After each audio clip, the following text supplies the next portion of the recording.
I see that if the final result of the bone augmentation procedure in terms of tissue quality is going to define the chances or not to have osseointegration. Коротко говоря, мягкие ткани будут определять, достигнем ли мы остеоинтеграции в данном случае или нет.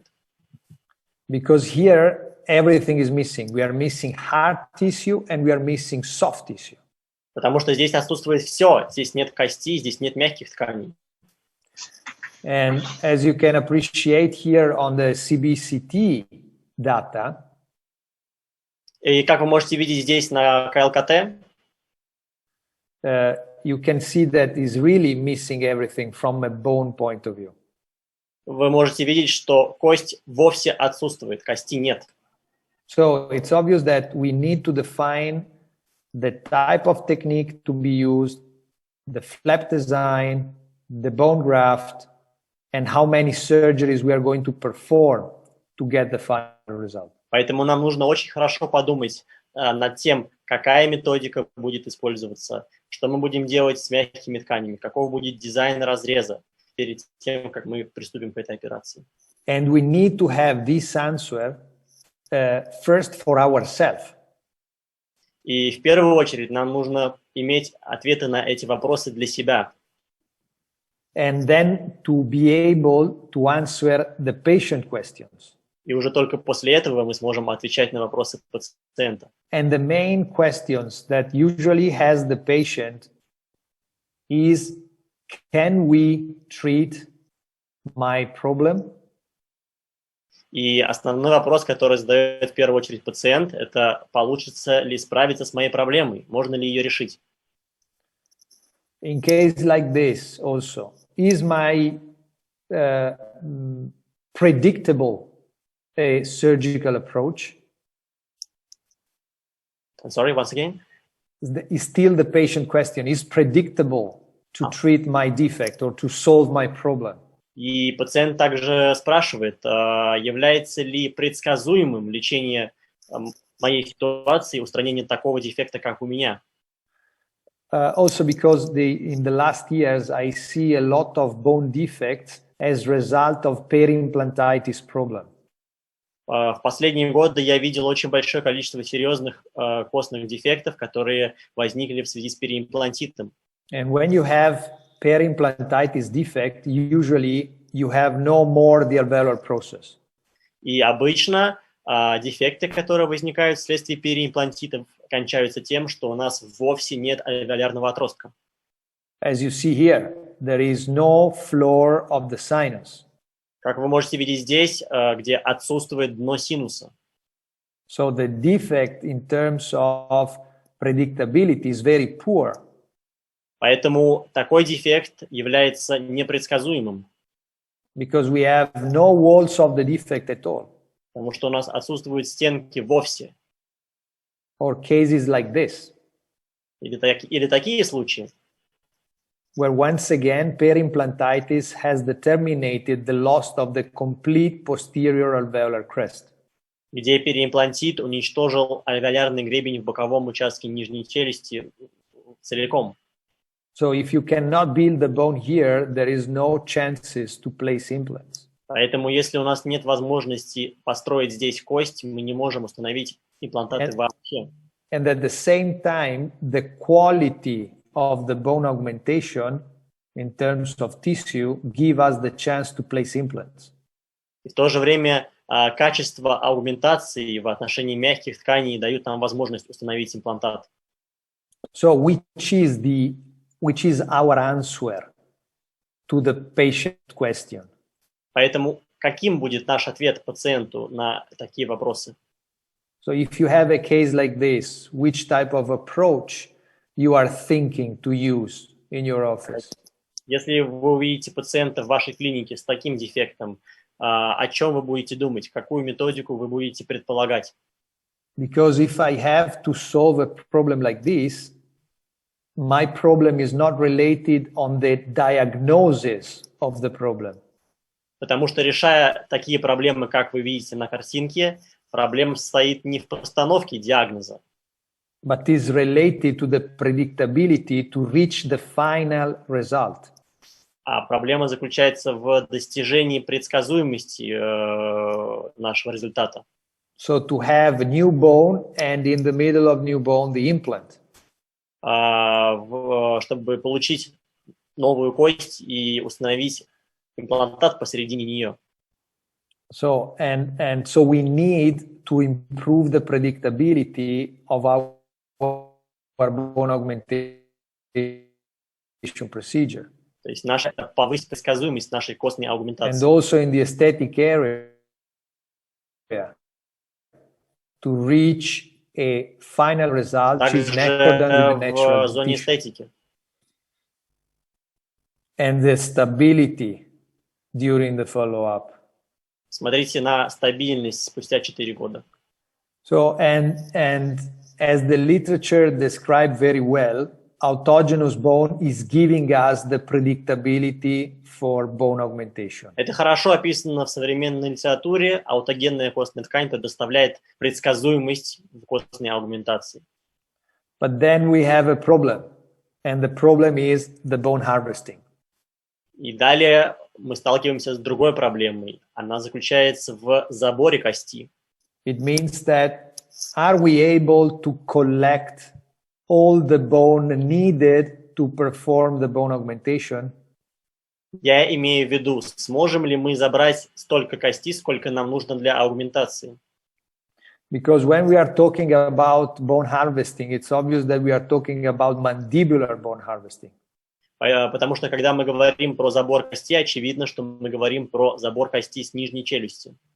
And in particular for the mandible, the most used area nowadays is the external oblique ridge. И на сегодняшний день самая частая донорская зона – это область наружной косой линии. Because it has been described to be well tolerated by patient.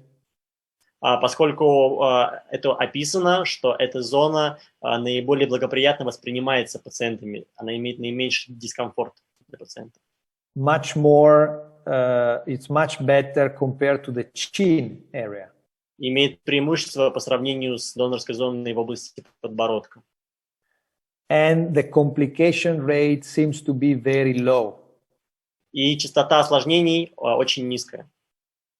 But we have an anatomical problem when we are harvesting the bone from the external oblique ridge. Но мы сталкиваемся с анатомической проблемой при заборе блока с наружной косой линии. Because this is the area of interest. Это зона нашего интереса. Which is the buccal shell lateral to the mandibular area, molar area, sorry. Это так называемый buccal shelf, так и переводится на русский язык, вестибулярнее по отношению к малярам. And is in front of the ramus area. И это кпереди от ветви нижней челюсти. When we are looking on the CBCT data, когда мы смотрим на компьютерную томографию, and we are looking to the cross sections, открываем кросс-секции, it's very easy to understand the relationship between the alveolar crest and the external oblique ridge. Очень просто оценить взаимоотношения, взаиморасположение альвеолярного гребня к наружной косой линии. And you see how the external oblique ridge is going to be developed from the alveolar crest in the mesial area, so it's growing from mesial to distal. Мы можем видеть, как наружная косая линия более ярко выражена, начиная от мезиального своего края и идя дистально. And in the distal area is going to be ending in the ramus, which is very thin buccolingually. И дистально наружная косая линия оканчивается и постепенно переходит в ветвь нижней челюсти, становясь очень тонкой. And this is very important to be understood because more we go into the ramus, more the alveolar nerve is close to the outside cortical plate. Это очень важно понимать, поскольку чем дистальнее мы идем, чем ближе мы идем к ветви нижней челюсти, тем ближе, тем вестибулярнее находится наш нижний челюстной канал. And the distal area, the ramus area, is the most risky point.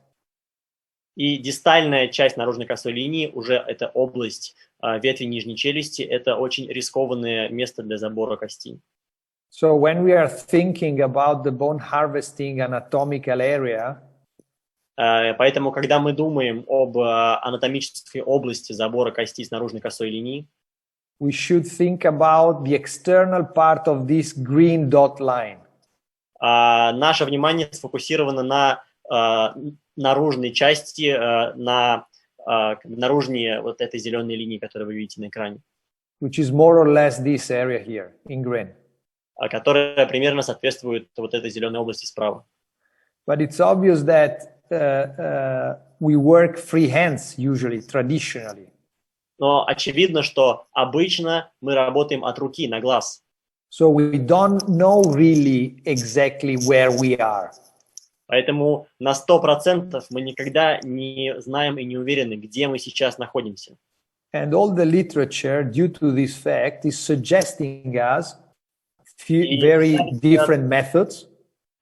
И поэтому на сегодняшний день много разных данных, много литературы, которая предлагает нам различные методы забора кости.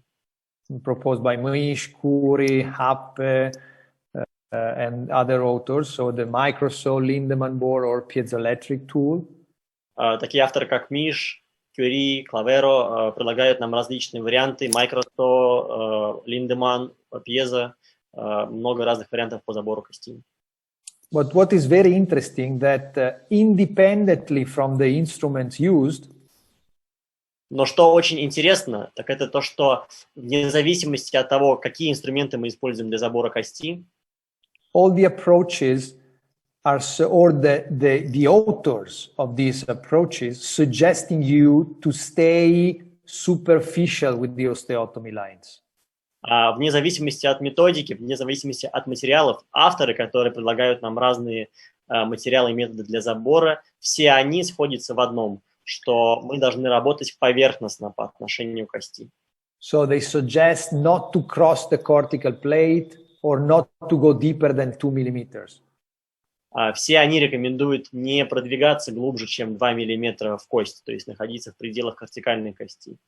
Because we don't really know the relationship between the osteotomy line and the alveolar nerve. Поскольку мы никогда не знаем, мы никогда не уверены о взаиморасположении наших костных разрезов и нижнего альвеолярного нерва. Particularly, for example, Curie is suggesting that behind in the area of the second and third molar, not to go deeper than 2 millimeters with the microsaw. Например, Кюри предлагает, что позади последнего маляра глубже, чем на 2 миллиметра, не стоит погружать наши диски в кость. Okay, but we finished a study that has been published last yeyear.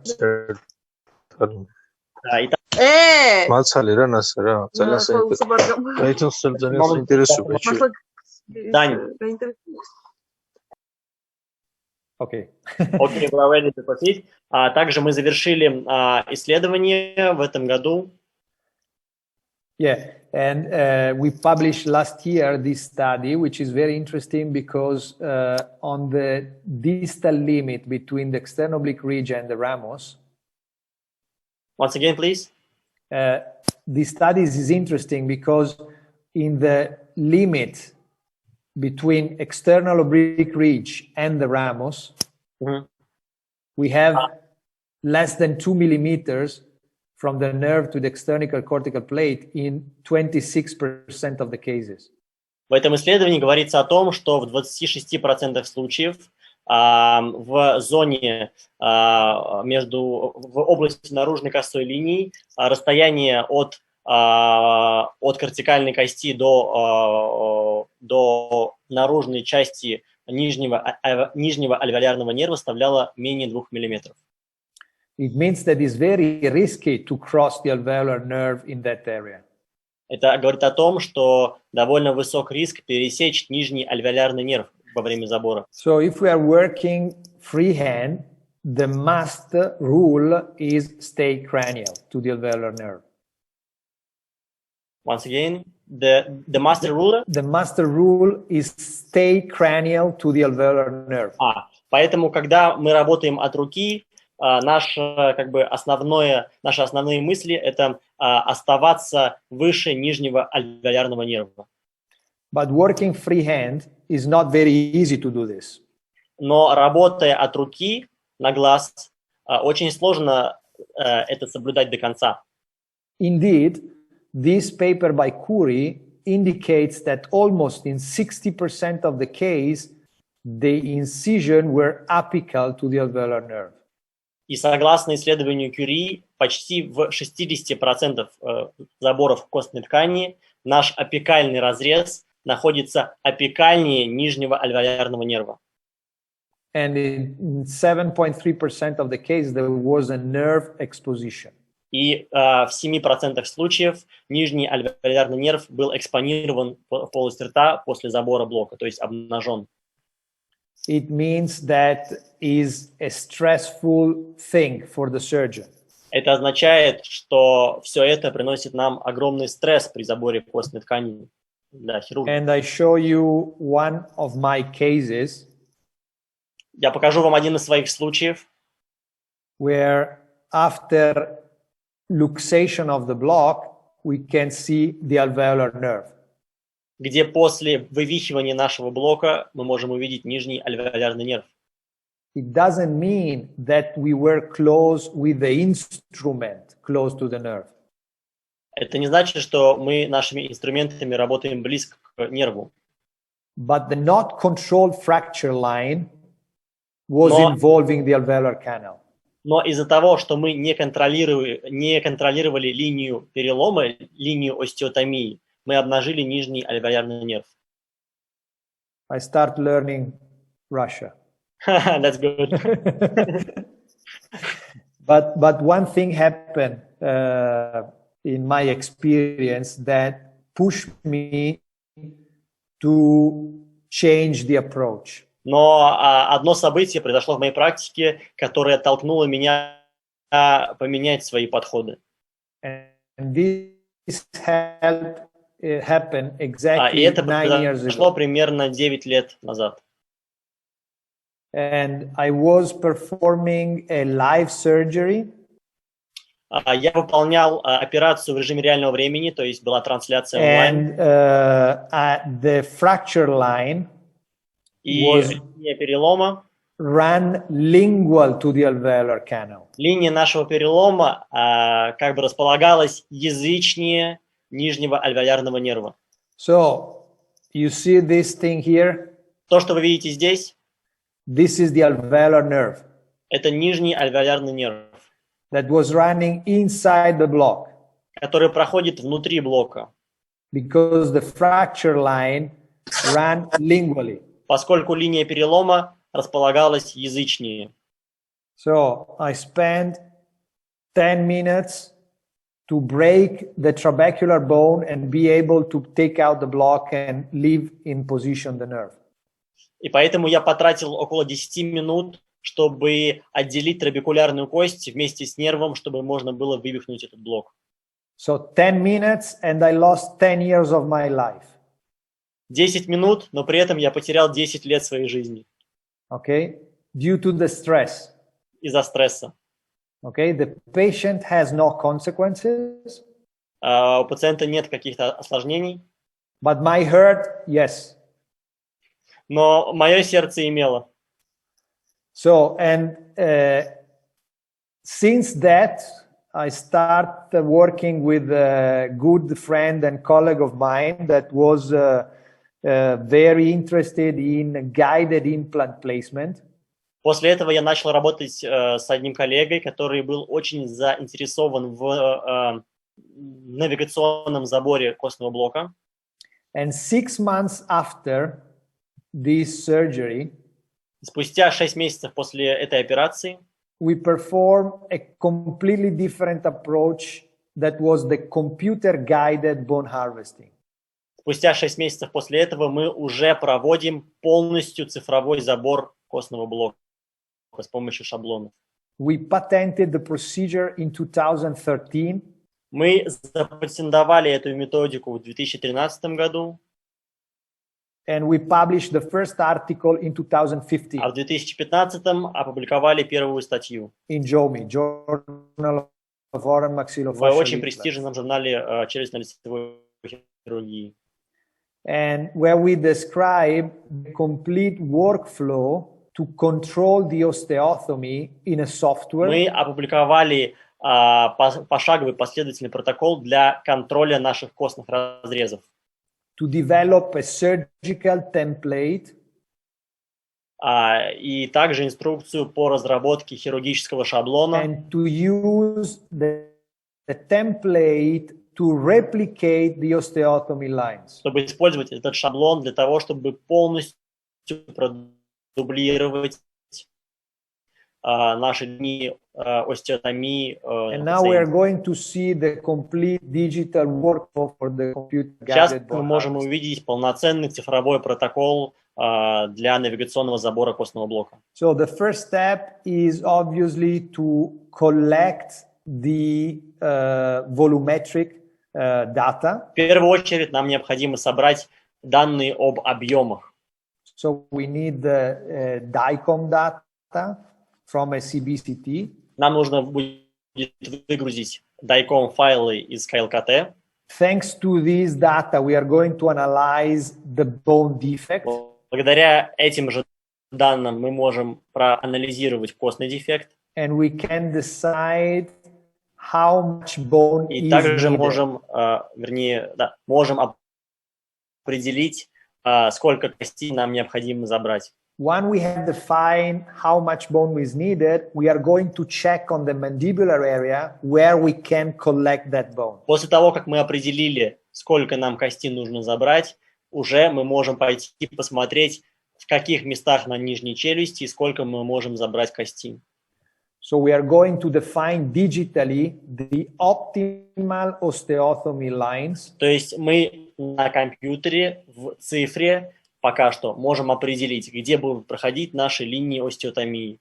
Preserving the anatomical structure, but at the same time collecting the exact amount of bone. Избегая анатомически важных объектов и при этом забирая столько кости, сколько нам нужно. And then through a CAD/CAM process, we can develop the surgical И template. далее при помощи CAD/CAM технологии мы можем разработать хирургический шаблон. And we are going now through a clinical case. И далее мы переходим к следующему клиническому We have случаю. a patient with severe periodontitis. Мы видим пациентку с генерализованным пародонтитом тяжелой степени, With some teeth which are hopeless. с безнадежными зубами, которые подлежат удалению. With some functional problems. Мы видим проблемы функционального характера, Also aesthetical problems. также эстетического. So the first step is to extract the non-keepable, non-maintainable teeth. Excuse me? We extract the non-maintainable teeth. В первую очередь мы удаляем те зубы, которые подлежат удалению. We wait usually 6 to 8 weeks. Мы ждем примерно от 6 до 8 недель. And right now, just now, we collect the volumetric data. Только уже после этого мы начинаем оценивать объемы. Okay, and I suggest any time not to perform the CBCT analysis of the defect pre-or extract the Поэтому teeth. я не особо рекомендую вам оценивать и делать какие-то выводы на основе КЛКТ перед удалением Because you can зубов. analyze the real defect you are going to treat. I'm sorry, could you please once You connect, if you make the DICOM data acquisition, when you still have the teeth, you cannot see exactly which is the Поскольку defect you если are вы going to treat. анализируете КЛКТ перед удалением зубов, то вы не сможете полноценно оценить, каков будет объем дефекта после удаления этих So зубов. then you can collect your DICOM data, Поэтому после удаления мы уже делаем компьютерную томографию. and now you can the defect, and in this case is an horizontal and И vertical уже defect. после этого можем анализировать дефект. В данном случае он и горизонтальный, и вертикальный. So we are going to measure the defect, Мы приступаем к измерению дефекта.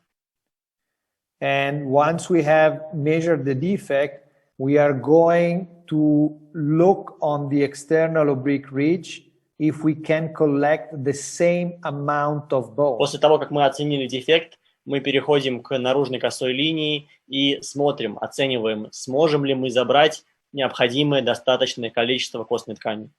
And when I was working freehand, И когда я работал от руки на глаз, these green lines were in my mind.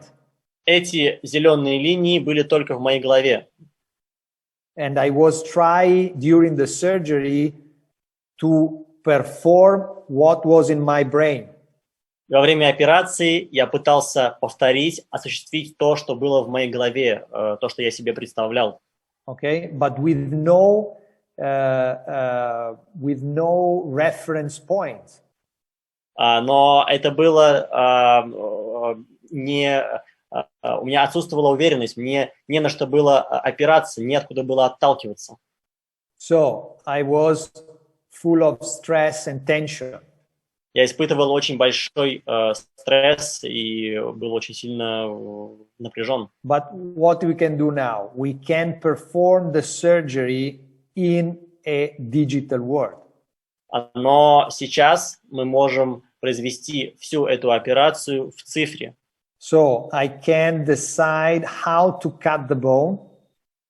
Я могу выбрать, как отрезать кость, where these planes, the internal face of these planes, are representing the osteotomy lines. И внутренняя поверхность этих направляющих, этих плоскостей повторяют линию нашей остеотомии, линию наших костных разрезов.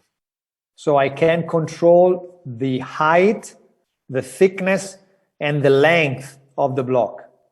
И я могу контролировать высоту, глубину и протяженность забора блока.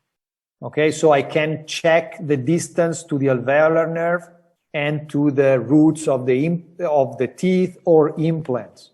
Я всегда могу заранее предопередить, предугадать положение нижнего альвеолярного нерва или корней зубов или имплантатов. And then I can transform these cutting planes into a surgical guide. И далее я могу уже перевести смоделированные свои линии остеотомии, перенести на хирургический шаблон.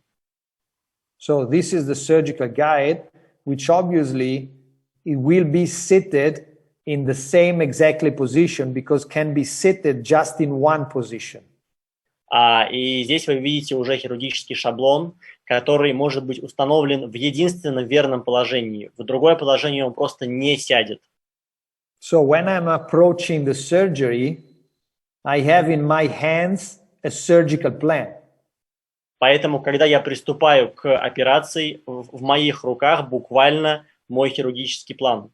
So nothing is uncontrolled. Everything is controlled.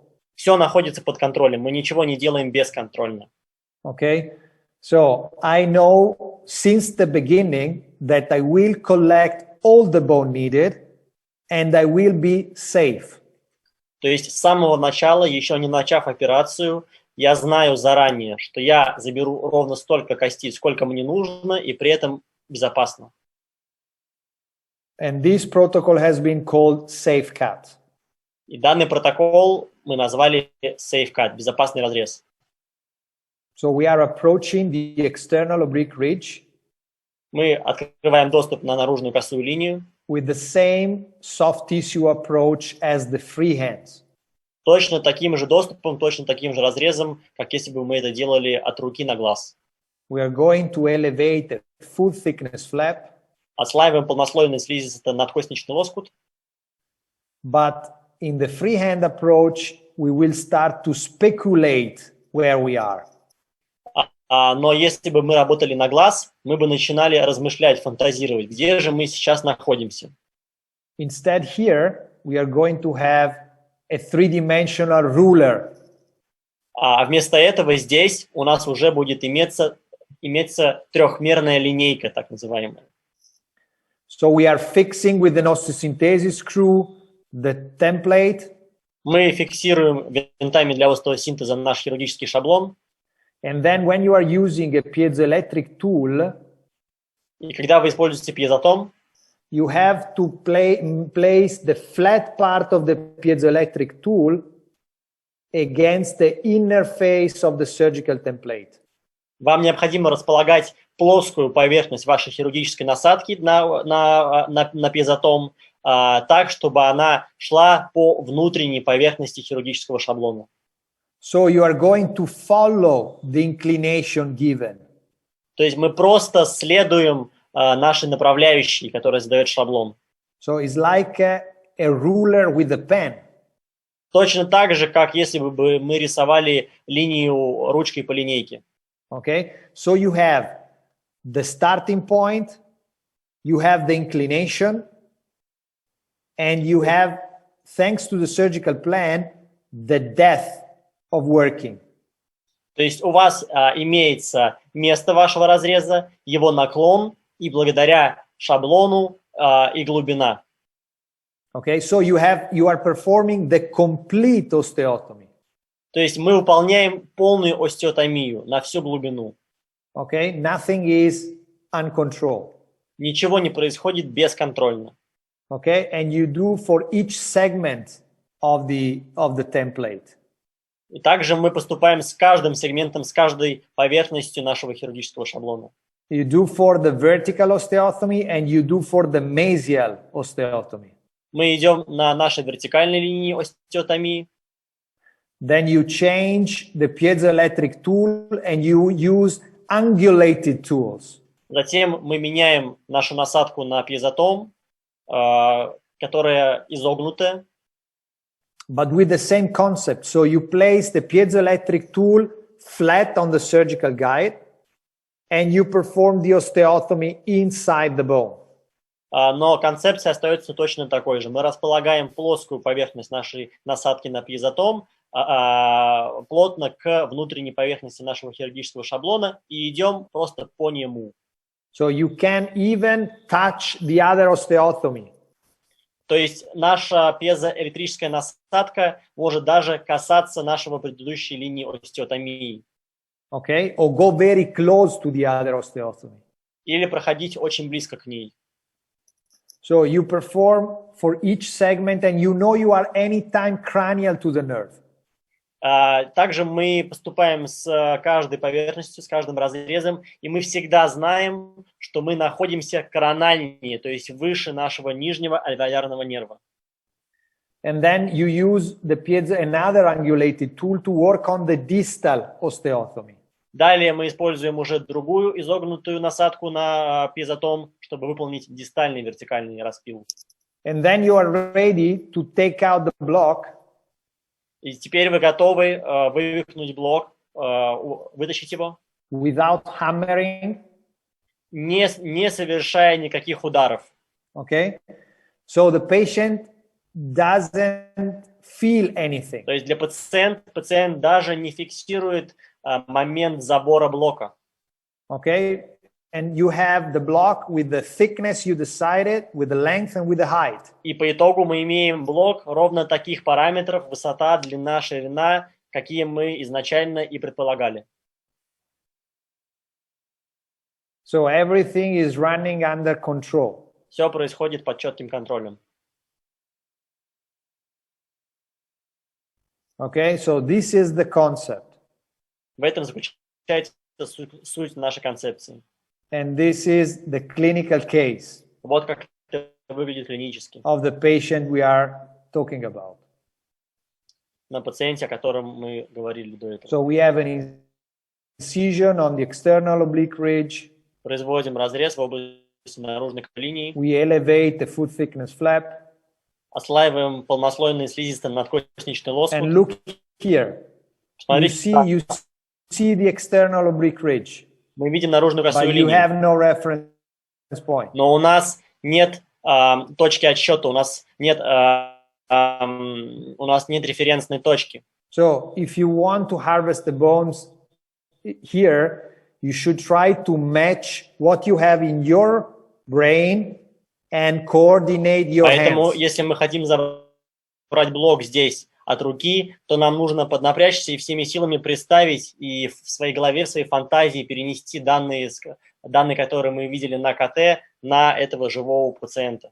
But if you have a surgical template, Если у нас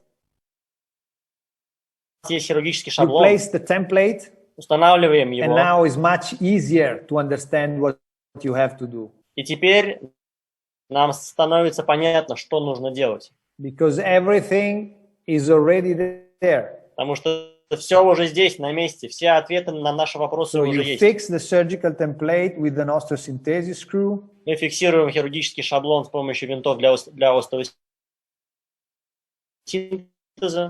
Then you place the Устанавливаем piezoelectric tool. нашу пьезонасадку, работаем ею. You know the working Мы depth, знаем глубину нашего забора. and you perform the osteotomy till the final death in a very, very И мы controlled and производим safe наши way. линии остеотомии ровно на такую глубину, которую мы изначально запланировали, производя это абсолютно Then you do the безопасно. same thing on the mesial part. То же самое мы делаем на мезиальной части, вертикальный Look распил. how nice are the osteotomy lines, how clean they are. Смотрите, какие чистые, ровные линии остеотомии. Then you work in the apical area with the same concept. Далее мы абсолютно точно так же делаем апикальный распил. And then on the distal osteotomy. То же самое дистальный вертикальный распил. And then you are ready to very easily to luxate the block that has the dimension you want to have. И затем мы готовы, чтобы просто отделить блок ровно тех размеров, которые мы изначально You запланировали. see, without hammering. Посмотрите, мы не производим никаких ударов, просто вывихиваем этот блок. So the block is out, has the dimension needed, the thickness needed, Мы достаем блок ровно тех размеров, которые изначально нам были нужны. and this is perfect. Отлично. Everything under control. Все под контролем. Okay, then you take out the surgical template, the safe cut guide, and you close the Убираем wound. наш хирургический шаблон SafeCut и And ушиваем this is a рану. bidimensional post-operative control. Это контрольный снимок после операции. And what we can see is that the apical osteotomy is running cranial to the alveolar nerve. И обратите внимание, наш апикальный распил находится корональнее, выше нижнего альвеолярного нерва. Exactly as was planned. Точно так, как мы планировали с самого начала. But we are coming back on the precision of the procedure. И теперь мы возвращаемся к Now, точности what we данной have методики. done with the block, obviously we applied the Curie's approach. Что мы сделали с блоками? Мы придерживались протокола Curie, методики Curie. But we have all the volume of bone needed to perform the augmentation. И нам необходимо было восстановить полностью объем костной ткани. So we have no stress. Но при этом у нас абсолютно отсутствовал какой-либо стресс при этом. And when we have defined the new bone profile, the new bone shape, we are filling this gap with autogenous bone. И когда мы уже задали контур нашей будущей кости, мы заполняем пустые пространства аутогенной костной стружкой. Then we wait 4 months, and this is the result. Затем мы выжидаем 4 месяца, и здесь вы видите результат. So we have nice bone, the Отлично. right vertical dimension, Хороший вертикальный объем. and we can place the implants. И мы можем установить имплантаты. And in some cases, we work also for the implant placement with the В digital некоторых approach. случаях имплантаты мы также устанавливаем по цифровому шаблону This навигационному. is a pilot guide. Этот шаблон только для пилотной фрезы. So it's going to give us the first direction for the implant placement. Поэтому этот шаблон обеспечивает нам именно направление и позицию наших будущих имплантатов. So to have the shoulder of the implant three-dimensionally perfectly placed. Для того, чтобы платформа имплантата была установлена в идеальной трехмерной позиции. Okay. And then this is the final result. Здесь вы видите финальный результат пациента, where we have maintained what was possible to be maintained, like the tooth 1-3. Где мы сохранили то, что можно было сохранить, конкретно это зуб 1-3. And then we have placed implants. Далее мы установили имплантаты. And what is important is that we reached a right dimension of the teeth supported by the roots and the teeth supported by implants. И что очень важно, мы достигли правильных анатомической формы и размеров коронок с опорой на как зубы, так и имплантаты. And this is after 4 years. И что мы видим спустя 4 года? So which is the concept of the safe cut? Так вот, каков же концепт safe cut? You see on the left image. На левой картинке мы видим. You see the red line. Мы видим красную линию. These are the osteotomy we would like to perform. Это наши линии остеотомии, которые мы хотели бы, чтобы были именно такими. And those lines are represented by those cutting planes. Эти красные линии, они сформированы благодаря расположенным вот этим вот плоскостям наших разрезов, направляющие наших разрезов. Those cutting planes are transformed into the surgical template. И эти направляющие для разрезов уже трансформируются в хирургический шаблон. So that we are able to replicate the osteotomy lines thanks to the safe cut guide. То есть мы можем полностью повторить запланированные линии остеотомии благодаря концепции safe cut. Okay. And if you are looking three-dimensionally, this is a preoperative CBCT on the left. And on the right, you have a matching between the pre-op and the post-op. На левой картинке мы видим предоперационный КЛКТ, на правой послеоперационный, и мы видим, что они полностью совпадают. And you see how the yellow bone has been cutted in accordance to the surgical template. Мы видим, как желтая кость, которая выделена желтым цветом, была взята точно так же, как это было запланировано. Which is the result of the planning. Что является результатом нашего планирования. So we have a second publication in 2017. В 2017 у нас была вторая наша публикация, where we have described also the chin harvesting. Где мы также описали забор кости с подбородка. And in particular in the chin is important because we can find the right angulation of the osteotomy lines to run away from the apex of the teeth. И если мы говорим про подбородок, то хирургический шаблон дает нам возможность заранее выбирать наклон наших разрезов, чтобы избежать травмы корней нижних зубов. So once again, we are very, very precise on what we are doing.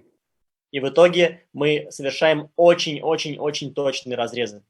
And everything is performed under control. И все это происходит под четким контролем. With no stress for the surgeon. И при этом вы, как хирург, не испытываете абсолютно никакого стресса. So your performance will be better then. И поэтому именно выполнять все эти операции вы будете гораздо проще. Okay, so the potential benefit of the approach is the safety. Поэтому потенциальные преимущества этого подхода, этой концепции, это безопасность, the bone quantity, количество кости, and the user-friendly approach. И в том, что этот подход user-friendly, то есть очень легко осваивается с нуля. You don't need to be a brave heart to do this.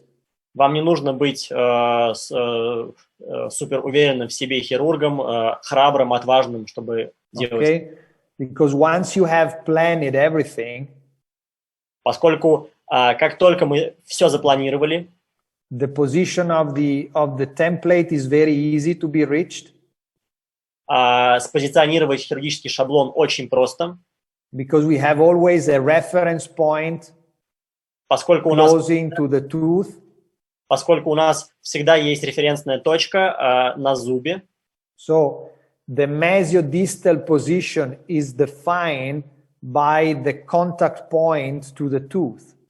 Поэтому мезиодистальное положение этого шаблона диктуется зубами.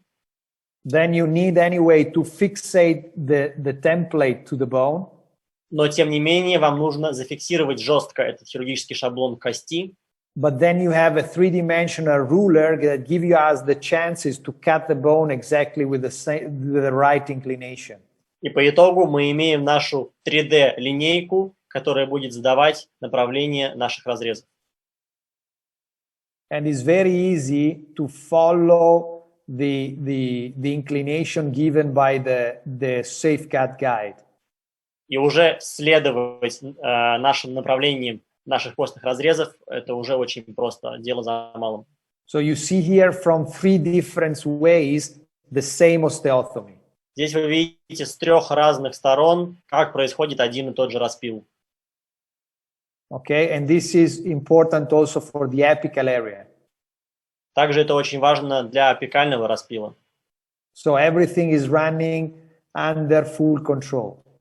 Все происходит под полным контролем. About bone quantity. Что касается количества кости. The starting point is how much bone we need. Изначально нужно понять, сколько кости нам требуется для аугментации. So if we have a case like this, если у нас имеется случай, как здесь на картинке, before approaching the surgery, we bring this patient into the digital world. Перед тем, как лечить этого пациента, мы приступаем к цифровому протоколу. And we measure the mesiodistal dimension of the defect. Мы измеряем мезиодистальный размер нашего дефекта. So then we bring this dimension in the mandible. И затем переносим эти параметры на нижнюю челюсть. So to have the same dimension. Чтобы сохранить, чтобы иметь такие же размеры. Then we place our cutting planes. Затем мы располагаем направляющие для наших разрезов. And we check again if everything is right. И еще раз перепроверяем, точно ли мы остаемся с такими же размерами. Then we decide all the other cutting planes. Затем мы расставляем уже остальные направляющие наших разрезов. And we obtain the surgical template. И приступаем к формированию хирургического шаблона. And now I know that I'm going to collect all the bone in a very, very safe way. И теперь я знаю, что я заберу всю кость абсолютно безопасно. But what I can do more in the digital world. Но я могу сделать еще больше с помощью цифровых технологий. Because I can perform the bone harvesting. Поскольку я могу осуществить забор кости, I can divide the block into the two lamina. Я могу разделить этот блок на две ламины. And I can decide in the digital world how I'm going to perform the bone augmentation. И все еще на компьютере, все еще в цифре представить, как будут располагаться мои ламины по отношению к костному дефекту. So I'm going to make my surgery shorter because I'm not deciding nothing during the surgery. То есть я снижаю время для выполнения моей операции, поскольку во время этой операции мне не нужно думать, что я буду делать, куда я буду что располагать. Okay, so I'm not open and see, okay, what I'm doing. Я не произвожу разрезов, не отслаиваю лоскут, не визуализирую дефект и начинаю думать, что же я буду делать здесь. I have a fixed target. I know exactly what I have to do. Заранее, еще не начав операцию, я четко знаю, что будет происходить, что я буду делать. So, can I approach the surgery and I go straight to the target? И теперь мы приступаем к самой операции. I open the wound in the lower jaw, I perform the bone harvesting. Я раскрываю донорскую зону, я произвожу забор кости with the perfect osteotomy lines. идеальными линиями остеотомии. I harvest the block exactly the same dimension. Я забираю блок ровно тех размеров, которые нужно. Then I divided the block following the Curie's approach. Затем я его разделяю согласно методике Кюри. Okay, so using the diamond discs to divide the block. Использую алмазные диски, чтобы Then I разделить блок. use the scraper to thinning the lamina Затем я использую скребок, чтобы истончить ламину. and collect particles of autogenous bone. Собираю аутогенную костную стружку. And then I use, in this case, the tunnel approach В to этом случае я использую perform the туннель, augmentation. чтобы осуществить аугментацию. So I place the first occlusal lamina, then the particulated material, and I have 1 centimeter of vertical bone augmentation. То есть я устанавливаю сначала окклюзионную ламину, заполняю полностью пространство аутогенной костной стружкой, и по итогу я имею сейчас 1 сантиметр прироста вертикальной кости здесь, на старте. And then I place the second lamina buccally. Затем я устанавливаю следующую ламину вестибулярно. Then I wait 4 months. 4 months. Далее мы ожидаем 4 месяца. And this is the result. И вот мы видим наш результат. So now I can place easily my implants. Я с легкостью могу установить имплантаты сюда. Usually I perform also a so-called relining. So I protect this new bone with a thin layer of bovine bone. Также я иногда делаю так называемые реконтурирование, то есть я покрываю все это костным заменителем. And 4 months after, I can load the implants. И спустя 4 месяца я могу уже нагрузить эти имплантаты. And now, where there was nothing, I have a new alveolar crest and my implants 100% in the vertical augmented bone. И сейчас, там, где не было вообще ничего, я имею установленные в живую кость имплантаты, в кость, которую мы нарастили вертикально. So everything is related, it is starting from the dimension of the defect. И все это было исходя из размеров дефекта. So in a case like this, pair implantitis, completely destruction of the alveolar process. Или в таких случаях, как здесь, из-за переимплантита полная деструкция альвеолярного отростка. So everything is missing. Отсутствует вообще все. No chances to tilted implants or short implants. There's space for nothing here. Никаких возможностей для ангулированных имплантатов или для коротких имплантатов, невозможно ничего установить. So what we are doing, we go into the digital world. Итак, что же мы делаем? Мы приступаем к цифровому протоколу.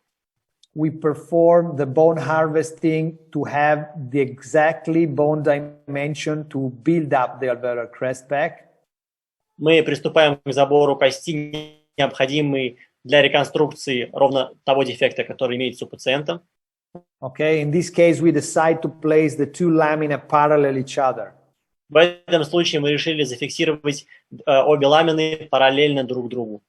So when I'm approaching the surgery, I'm going once again, I have all the steps, 1, 2, 3, and 4 in my mind. So I go running.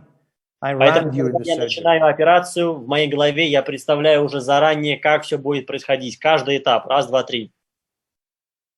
So I'm harvesting the bone Я забираю кость with a surgical guide. с помощью хирургического шаблона.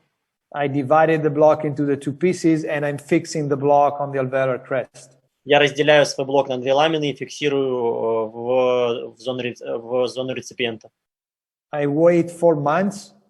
Ожидаю 4 месяца. And this is the quality of the tissue that we obtain.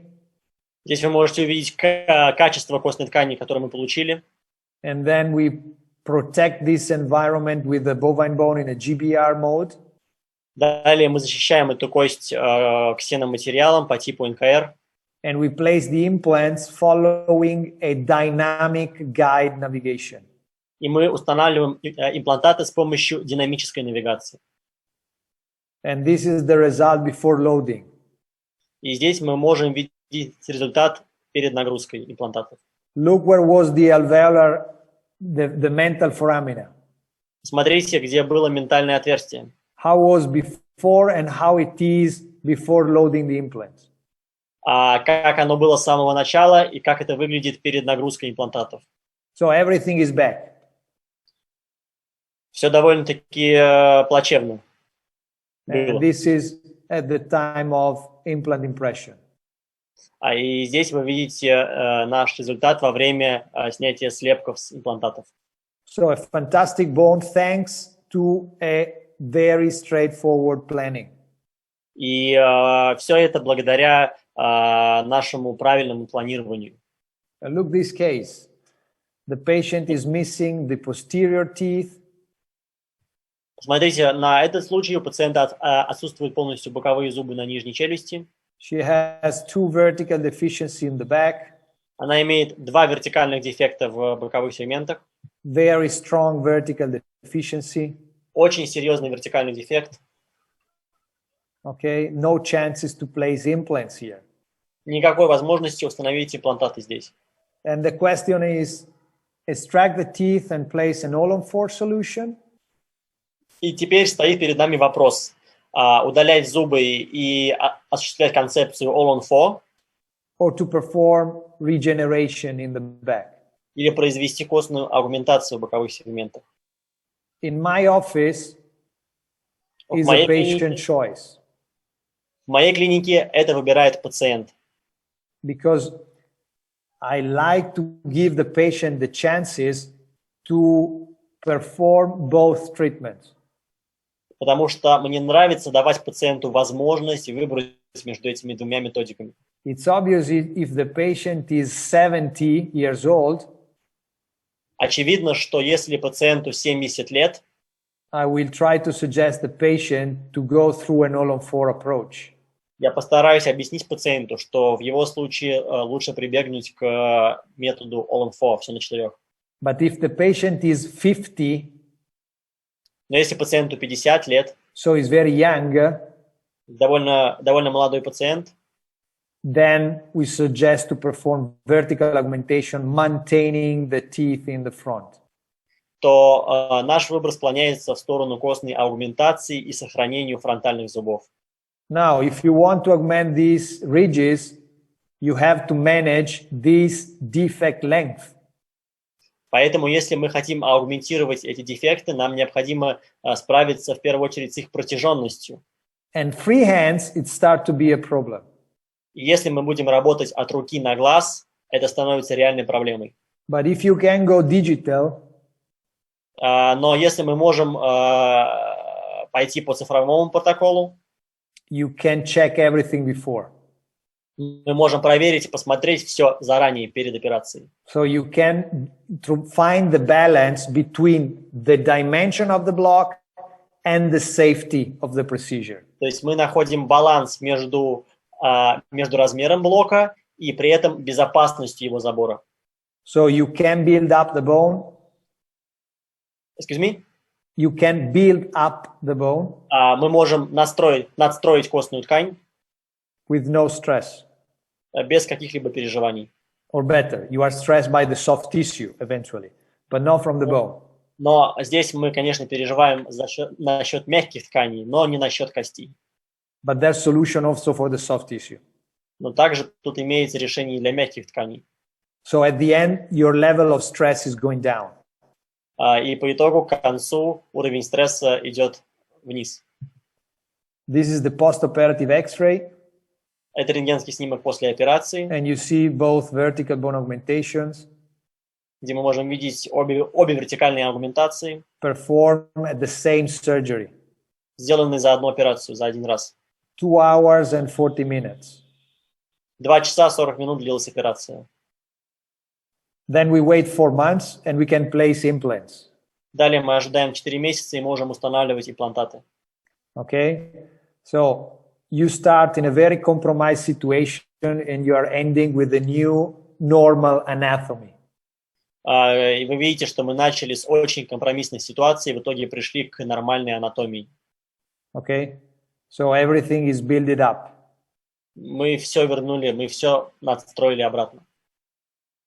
So, but we can manage the bone quantity also in extreme cases.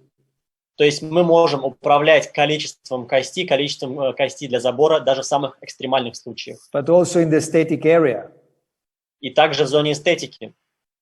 So the patient has some, sorry, I have to go out as someone has painted. Окей. Коллеги, пожалуйста, повнимательнее, стараемся не рисовать на экране пальцами. Сейчас нам придется перегрузить презентацию. A second.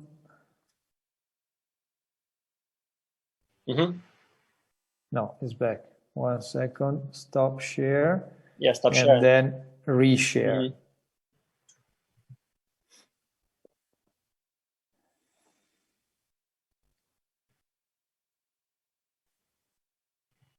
So, okay, we're back.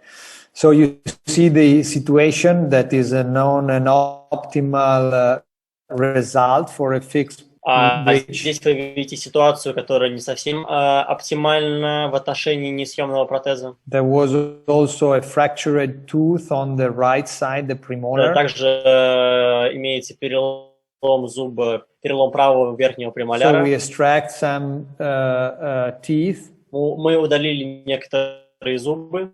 This was the target of the bone augmentation and the final also result that should have the new rehabilitation.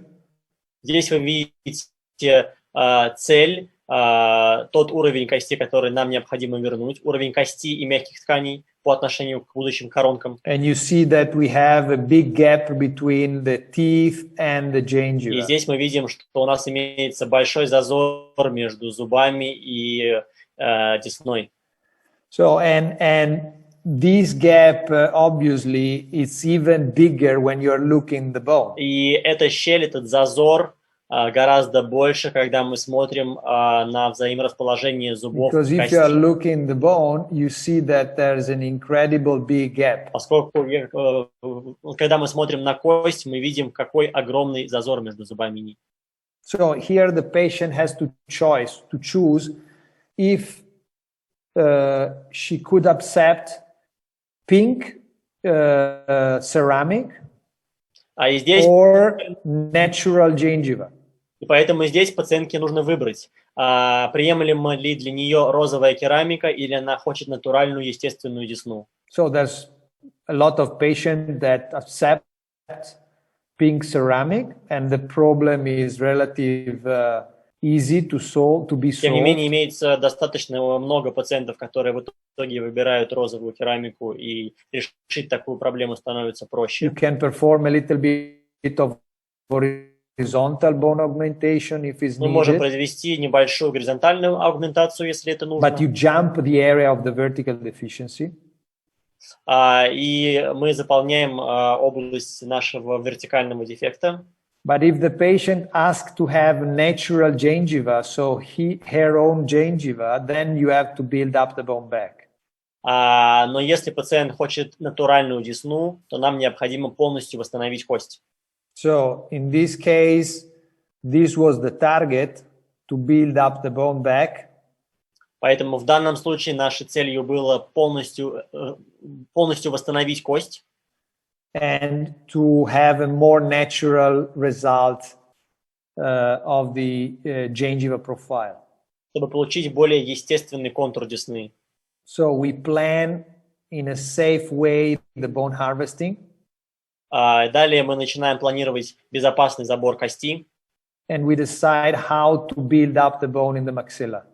И решаем, каким образом мы будем восстанавливать кость на верхней челюсти. So this is the surgery. Здесь вы можете видеть процесс операции. So we place our surgical guide. Устанавливаем наш хирургический шаблон. And then we follow the three-dimensional ruler. Следуем трехмерной линейке в виде шаблона. We perform the osteotomy lines. Производим линию остеотомии. We luxate the block very easily. Мы вывихиваем блок очень просто. And you see how long is this block. Смотрите, какой длинный блок в данном случае. So we manage the block with the Curie's approach. Мы применяем этот блок по методике Curie. And then we build up the bone vertically on the right side and horizontally on the left side. И восстанавливаем кость по вертикали справа и горизонтально слева. Okay, so first we define the new vertical dimension and horizontal dimension, and then we place the autogenous bone particles. То есть сначала мы задаем объем, высоту и ширину кости с помощью костных блоков, а затем мы заполняем щели аутогенной костной стружкой. So we have in the same area here vertical augmentation and horizontal augmentation with urban approach. So Curie and urban very close each other. То есть в одном и том же месте мы имеем, мы производим реконструкцию кости по методике Curie, и рядом совершенно близко мы восстанавливаем кость по методике Иштвана-Урбана с помощью НКР. So we wait 4 months. Ожидаем 4 месяца. We are ready to place the implants. И мы готовы установить наши имплантаты. And look how changed the shape of the bone. И посмотрите, как поменялся контур кости. Okay, you see incredibly how the shape of the right side has been increased and improved. Смотрите, как серьезно был восстановлен контур кости справа. And this is how it looks like clinically. И вот как это выглядит клинически. Okay, very nice on the left, the GBR, and on the right, the vertical rotation with the Curie's approach. Довольно неплохая кость слева после методики НКР, и уж тем более справа по методике Curie. So we place the implants. Устанавливаем наши имплантаты. And then we perform a so-called relining with bovine bone to protect all the volume.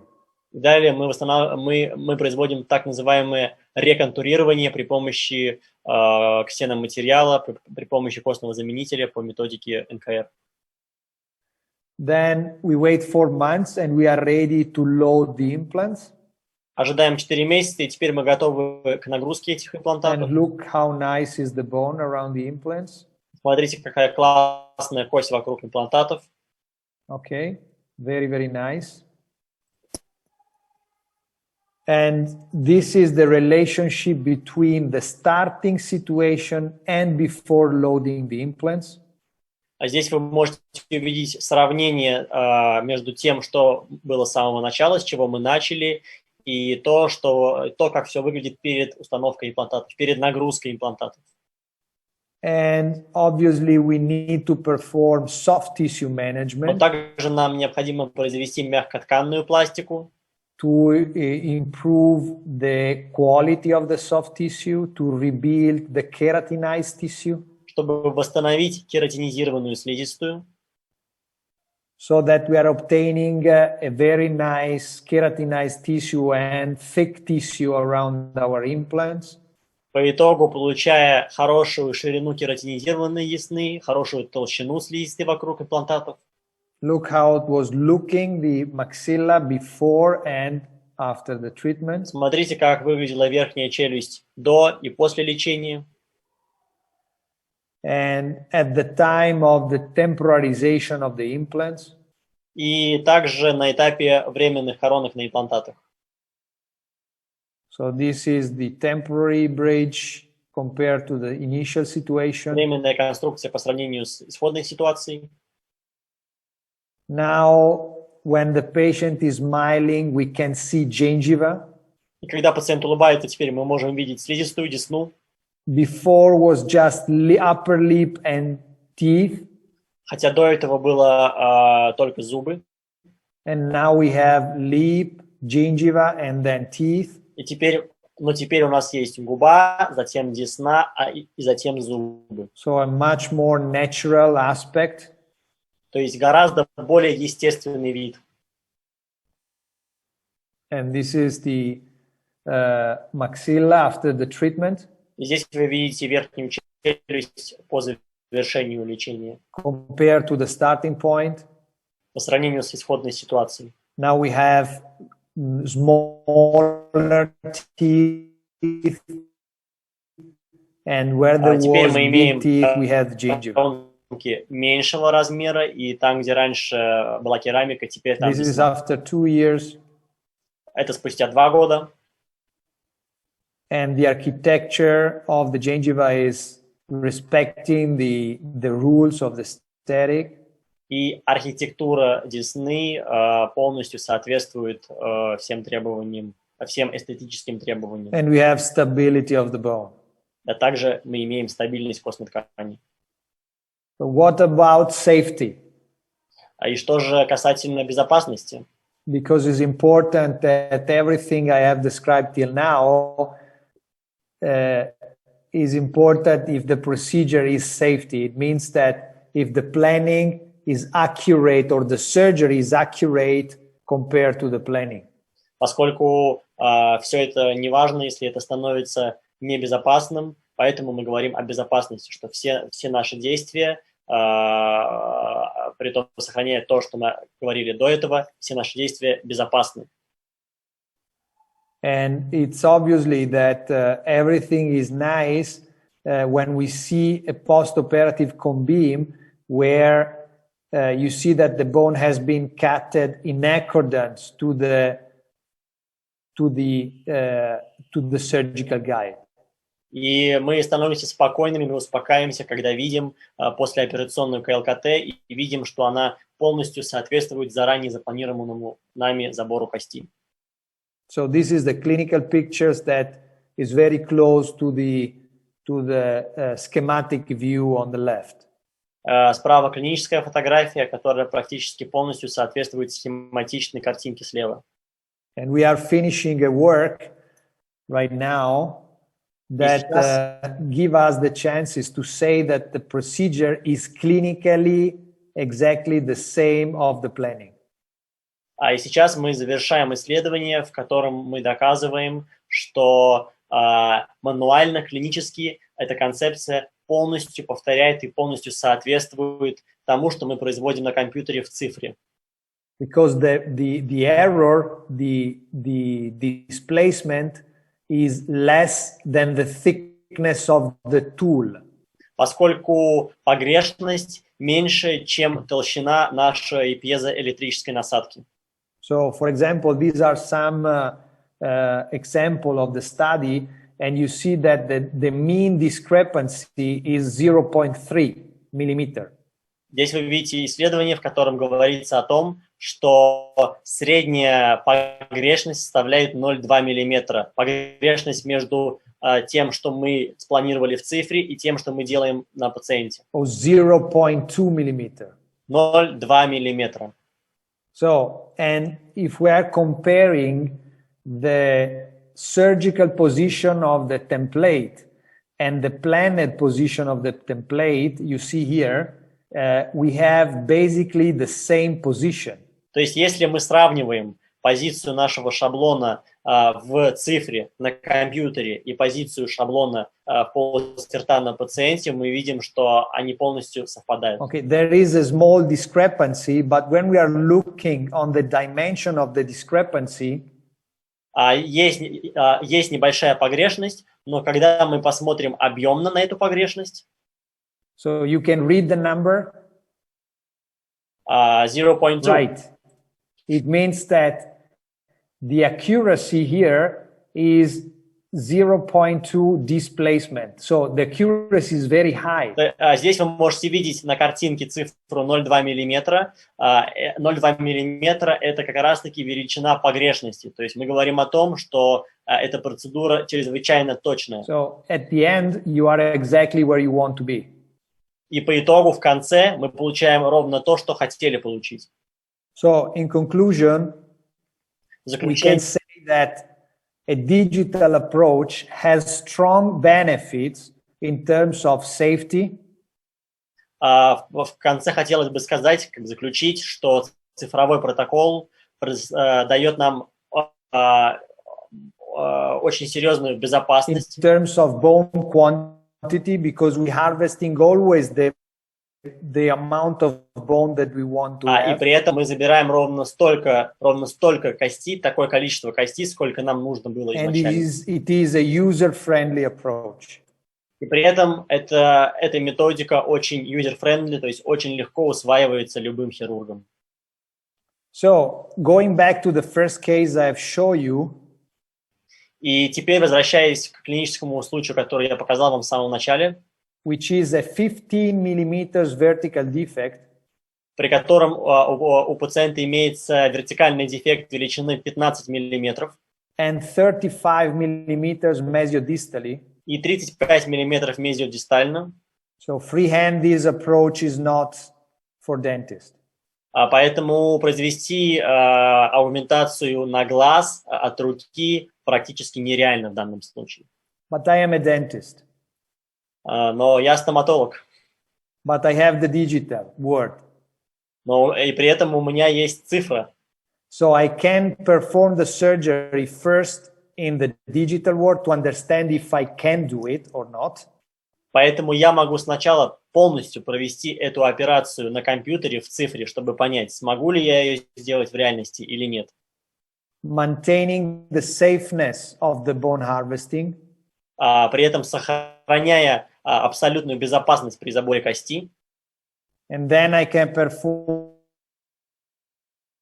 the bone augmentation because I know that I will collect all the Теперь я bone могу needed. приступить к костной аугментации, поскольку я уверен, что я смогу забрать столько костей, сколько мне будет нужно. Okay, distal with the bone harvesting. Забираем костную ткань. Mostly in the ramus area, основном, because the external oblique ridge was very small. В основном в области ветви, поскольку область наружной косой линии достаточно маленькая. But anyway, very safety. Но тем не менее очень безопасно. Look how nice is this block. Посмотрите, какой классный костный блок забрали. The same thing on the chin area. То же самое в области подбородка.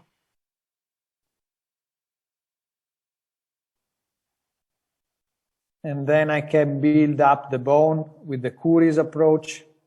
Далее я могу настроить костную ткань по методике Кюри. Filling all the gaps with the autogenous bone.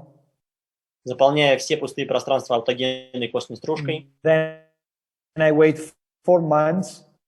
Далее я ожидаю 4 месяца. And now I have the bone where to теперь у place the меня implants. есть кость, в которой я могу ставить And имплантат. then I'm going to perform, obviously, the soft tissue management to improve the keratinized tissue. Далее очевидно, что я произвожу мягкотканную аугментацию для того, чтобы увеличить ширину кератинизированной десны. So this was the starting point and final restoration. Здесь вы видите, с чего мы начали, и вот постоянные коронки справа. So everything has been rebuilt back. Мы полностью все вернули назад, полностью построили костную ткань. Thanks to a digital approach. Благодаря цифровому протоколу. And this is after 4 years. И это спустя 4 года. And this is after 5 years. А это спустя 5 лет. So here we have 15 millimeters. The implant was placed completely in the vertical regenerated bone, far away from the defect base. Здесь мы имеем имплантат, который был установлен исключительно в аугментированную кость 15 мм в высоту. Имплантат установлен ровно в ту кость, которую мы построили с нуля. And this was possible because we used the gold standard in the adequate volume that was harvested thanks to the digital approach. Поскольку мы использовали кость, кость, которая соответствует золотому стандарту, то есть аутогенная костная ткань, и плюс благодаря навигационному забору костной ткани. And with these slides, I thank you very much for your kindly attention. И я бы хотел send you a warm hug from Italy. Я хотел бы поблагодарить вас за внимание на этой лекции и передаю вам теплые пожелания из Италии. Thank you. Thank you too. Okay, now I think we should proceed with the questions. We have 160 people. Good. Yeah. Итак, друзья, я полагаю, Саша, будешь переводить вопросы для Луки. Ты можешь открыть чат прямо сейчас? Да, открыт уже. Отлично. Ну, поехали тогда по вопросам. Okay, now we'll proceed with the questions, and we will start with the question. Just a moment, I will check this.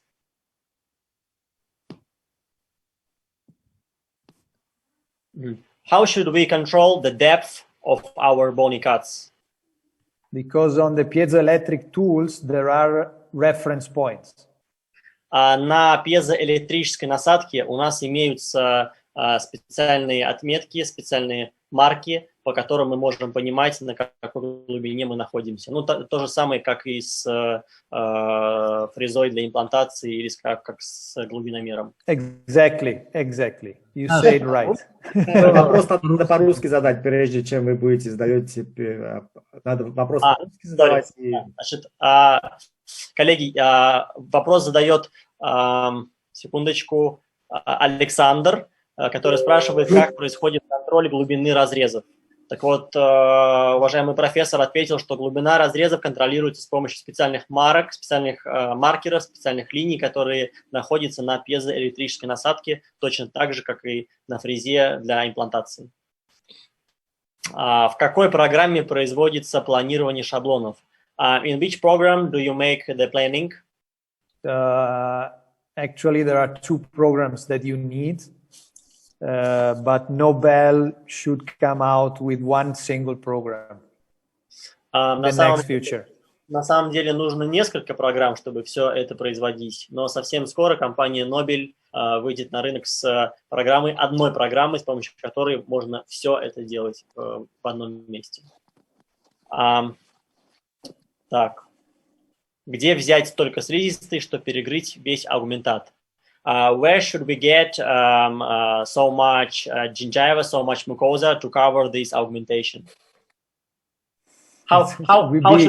Will be another lecture. Это вопрос другой лекции. You need to manage the soft tissue in the appropriate way. But I think that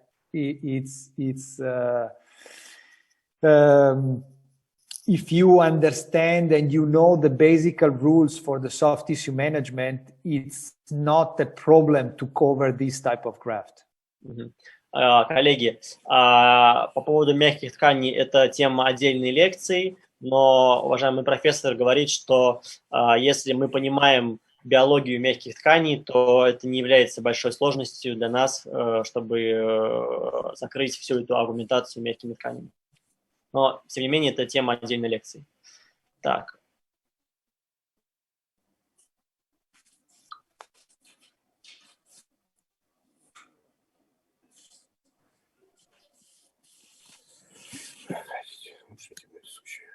Right after the osteotomy, do you place the как дренаж будет сейчас, секундочку. Collagen sponge? No. Just a moment, please.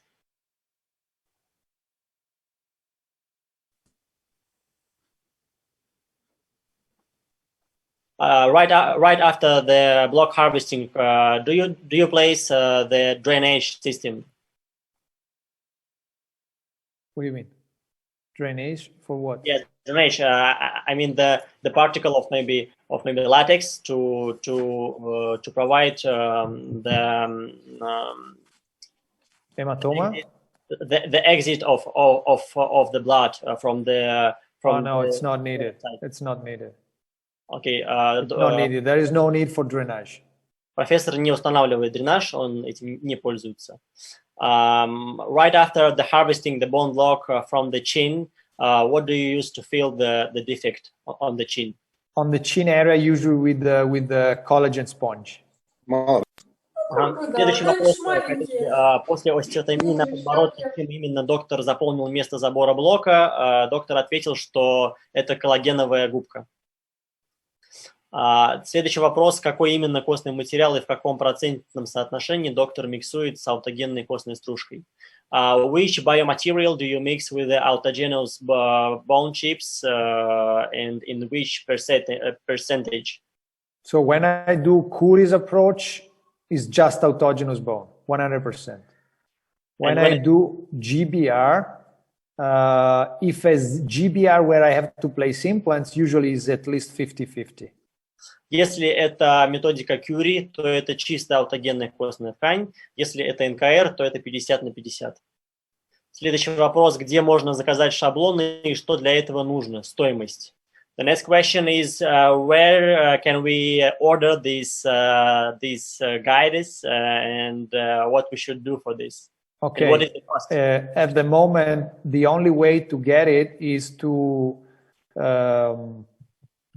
go through a service mode. You have to share with my technicians, basically, with my internal team, the DICOM data. And then through the web, we are going to make the planning together. And then we can send you the STL file, then you can print yourself, or we can send to you the surgical guide physically. Пока что на сегодняшний день основной рабочий вариант заказать такой шаблон – это связаться непосредственно с профессором, чтобы его команда вместе с вами смоделировала этот хирургический шаблон и уже далее выслала вам либо STL-файл, который вам нужно будет просто распечатать на 3D-принтере, или они его сами распечатают и пришлют вам по почте. Okay, the next question is...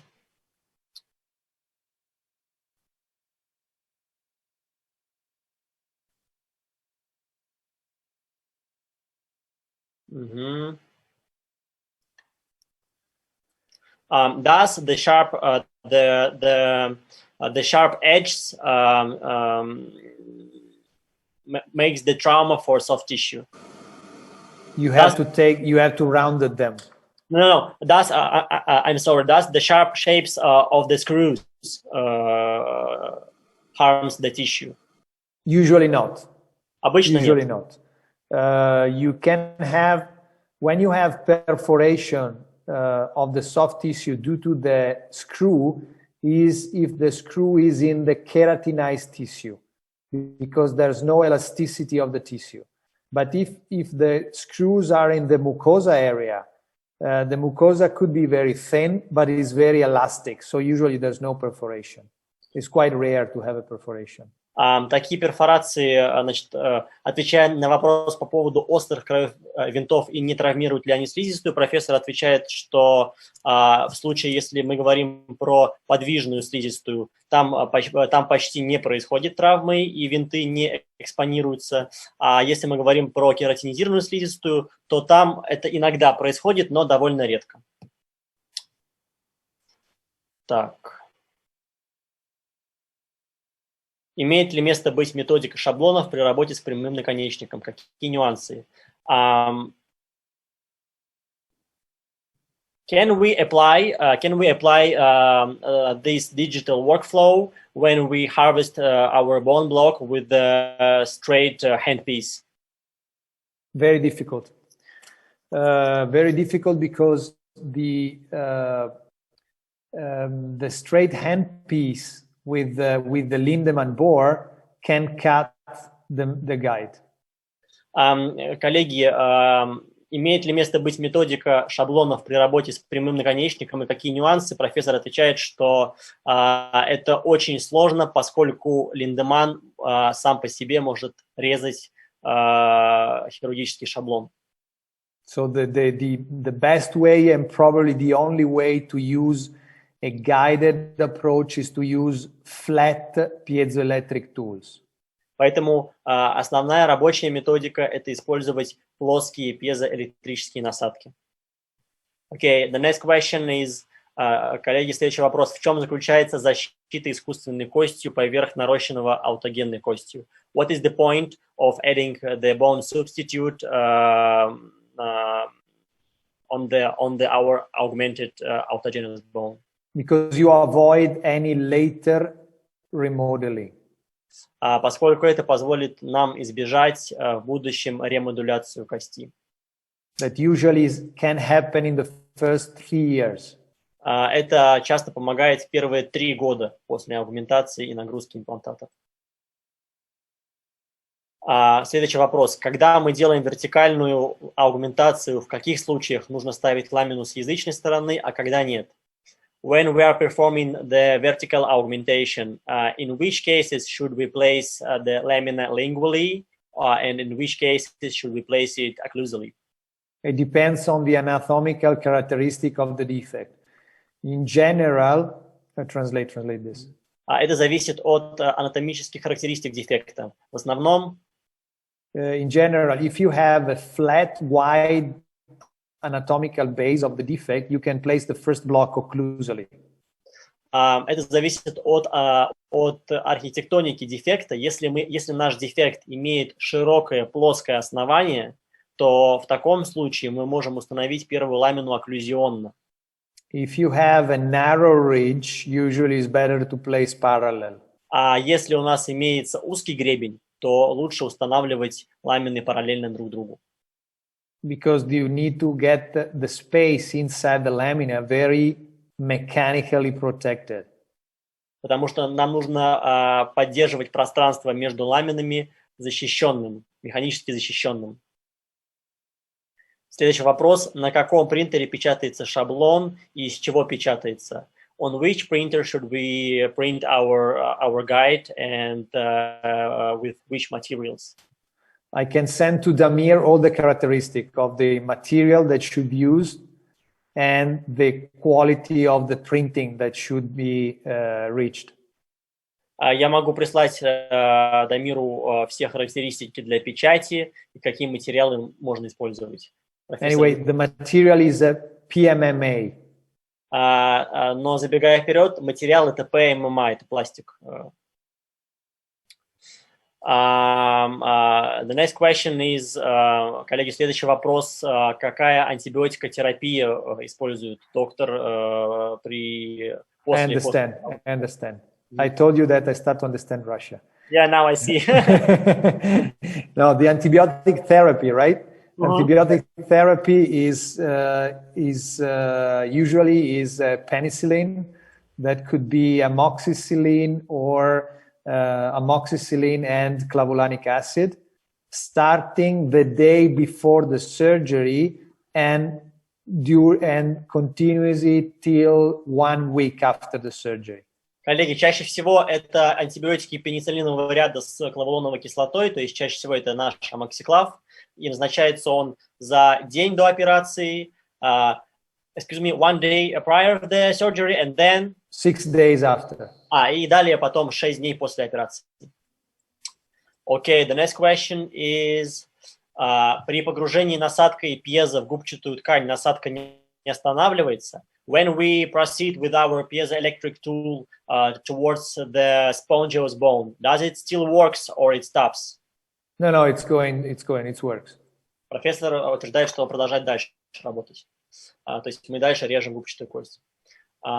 Откуда брать столько костной стружки для вертикальной аугментации, если мы блок делим на 2 части? Where should we get the proper amount of the bone chips if we split our bone block into 2 laminas and there is no option to harvest the autogenous bone chips? So you can scrape from the neighbor area of the harvesting. So if you harvest here, then you can scrape a little bit more mesial or more distal.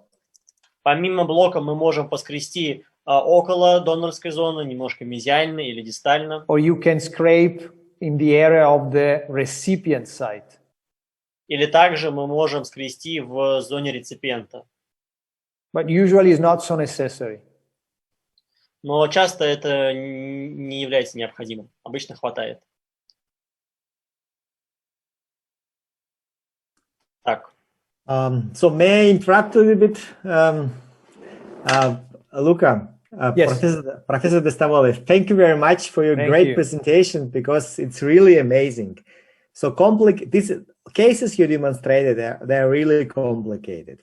Even for the advanced experienced to repeat what you demonstrated, it's absolutely, sometimes even I feel that it's unrepeatable. But it is. It's not so complicated. I can tell you. I don't want to make a spot to the courses, but really, I have a lot of people coming from all around the world, and they are able to do this after the right training. And it's not so long, but you need the right information and to have in your mind all the steps of the surgery. Then you can do everything. Александр, переведите, пожалуйста. Прошу прощения, I'm sorry, could you please repeat once again? Yes, I said that with the right training, you can do this really properly. I mean, I have people that perform the training, which is not very long. I mean, it's not a year program, but if you have the right information and you can focus on few aspects, but you understand very well this aspect, you can manage the soft tissue and you can manage the hard tissue, and you can do really good things. Коллеги, это может показаться на первый взгляд, что это невозможно повторить, но на самом деле, имея соответствующую подготовку, соответствующим образом научившись и натренировавшись, мы можем это все выполнять. И сама тренировка, само обучение – это не что-то длительное. Для этого не нужно долго учиться, чтобы повторять такие же операции.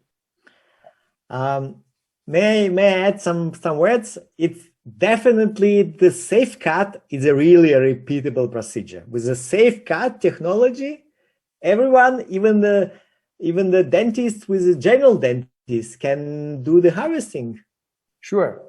Yeah. It means that they can do the step one of the surgery. But think that this is an incredible thing. It's not a joke, but in the majority of the case, as in my experience, the people are not afraid from the block management or the block grafting. What they are afraid is the bone harvesting. Это не шутки, но в моей практике я встречаюсь часто с тем, что люди не боятся аугментировать костную ткань, люди боятся забирать ее. And this technology is really give the chance to perform the bone harvesting in a very, very predictable way with no stress, which is the most important thing when you perform a surgery. Because if you perform surgery and you are stressed, you don't like that surgery. Посему данная методика позволяет открывать для нас возможности для забора кости, не испытывая при этом абсолютно никакого стресса, чувствуя себя абсолютно уверенно. And on the other hand, if you have everything under control, you finish the surgery and you would like to start a new one. И при всем при этом, имея такую уверенность, мы быстро заканчиваем эту операцию и готовы производить следующую. And if you work happy, and if you are happy when you work better. И при этом, если вы счастливы, пока вы работаете, если вы чувствуете себя комфортно, то и ваша работа становится лучше. Ну, я думаю, что на сегодняшней лекции профессор Stavola получит больше новых клиентов. I hope that after this lecture you will get more clients to order the safe cut. I welcome you in Italy. Yeah. We can organize a intensive training for your group. Not all 160. Ожидает вас всех, коллеги, в Италии, где он предлагает нам когда-нибудь провести. You can join Abano Terme, and we can make the course together. Коллеги, как только пандемия закончится, мы предложим, соответственно, курс от профессора Де Stavola. Мы соберем группу, и, соответственно, можно будет поехать к нему. Мы посетим Абану Терме, и в Падуе окажемся, и поучаствуем на курсе. Так что впереди у нас... И там, конечно, мы сможем потренировать мануальные навыки еще по навигационному забору костного блока. That's amazing.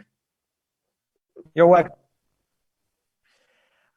So thank you very much for your presentation. Definitely, possibly we'll get some questions. We will forward you of all these questions. to you, and definitely will also give your emails your email if you are not There's no problem. against, to all participants. Yes. And that they can get any information of your courses, what you do in Italy, because the pandemic will be soon is over. And we will send to you. You mean the patent? You mean the patent? No, the patent will be ending in 13 years. It's still a long time. We will send only vaccinated dentists. Yeah, okay. Okay, so thank you very much. Thank you. Professor De Stavola will not take your time anymore. It was a really great pleasure for us from every one of us, and definitely it's amazing lecture. And now we will know more about the first time in my life I saw this technology. I heard about it, but first time I could see with my own eyes. Thank you. Thank you very much for the great. Thank you very much for the invitation, and enjoy the weekend. Thank you. And stay safe. Bye. Ciao.